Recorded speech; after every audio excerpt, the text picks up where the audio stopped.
Le petit bonus, dans le bonus, c'est d'accorder les drum racks. Effectivement, c'est quelque chose qu'on a le luxe de pouvoir faire quand on utilise un logiciel. Dans la vraie vie, on va le faire sur les tomes, on va le faire sur certains éléments. Nous, on peut tout accorder. Et comme vous savez que, enfin, vous ne le savez pas, je vous le dis, c'est qu'effectivement, les drum racks sont en général accordés les sons les uns par rapport aux autres. Hein. Il y en a qui jouent une tierce, l'autre une quinte, etc. Et donc, effectivement, ce qui est intéressant, deuxième, effectivement, c'est qu'on va pouvoir mettre le kick qui est en Do, la plupart des drum racks sont en Do, et ben on va mettre, par exemple si c'est en Mi, on va monter de 2 demi-tons, et du coup comme la basse est censée jouer la fondamentale de la tonalité, vous savez ça aussi, on a déjà parlé dans le dojo numéro 1, et ben du coup effectivement vous allez avoir votre basse et votre kick qui vont tout d'un coup faire la même note, qui vont jouer à l'unisson, et du coup ça va être très très beau, ça va bien se mélanger. Et là aussi l'idée c'est de rendre les choses plus belles, pour avoir plus d'idées, hein, pour pouvoir mieux travailler la structure, c'est quand même mieux si le morceau commence à sonner vraiment bien. Donc on pourrait le faire au moment du mixage, mais je trouve ça dommage de s'en passer avant.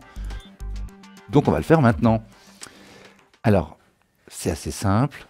Vous avez toujours l'aide avec les clips MIDI si besoin. Tiens, d'ailleurs, je dois enlever celui-là.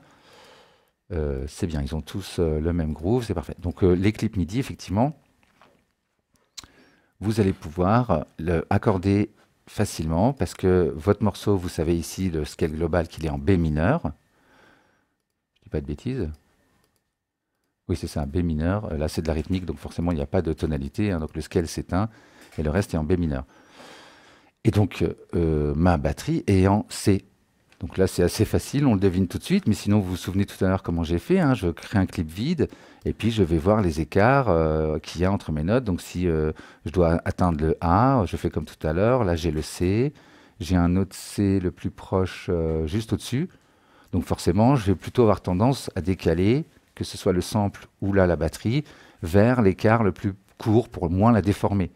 Mais ça peut être intéressant des fois d'aller chercher l'écart le plus grand, parce que ça sonne mieux, parce que d'aller vers le bas c'est mieux que d'aller vers le haut, de la rendre plus aiguë ou de la rendre plus grave, ça va mieux sonner, donc on va choisir. Donc là, vous comprenez bien que je vais faire plus 1, 2 et 3 demi-tons.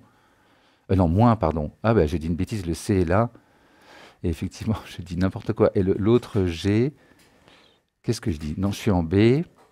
Oh là là, je fais. Qu'est-ce que je raconte? Je m'embrouille. Donc je suis en C. Ah oui, alors il n'y a qu'un demi-ton là, donc ça va être facile. Effectivement, je vais descendre d'un demi-ton. Je dis n'importe quoi. Allez, on y va. La batterie, regardez, c'est assez simple. Dans tous les instruments de live, on en a parlé tout à l'heure, vous allez retrouver cette possibilité de détuner les choses.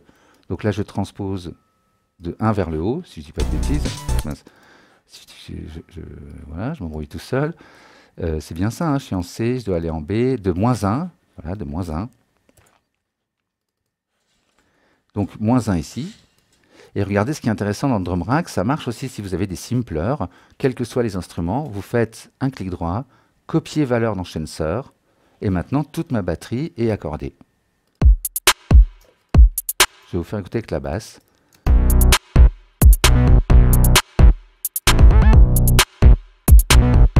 Je vais le remettre à 0.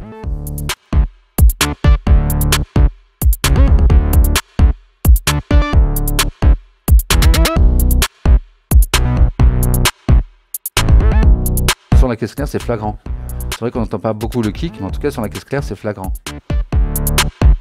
Il y a un truc qui sonne mieux. Voilà, donc vraiment, faites ça. C'est surtout le copier valeur dans Sensor qui va vous sauver la vie. Et ça va beaucoup mieux sonner.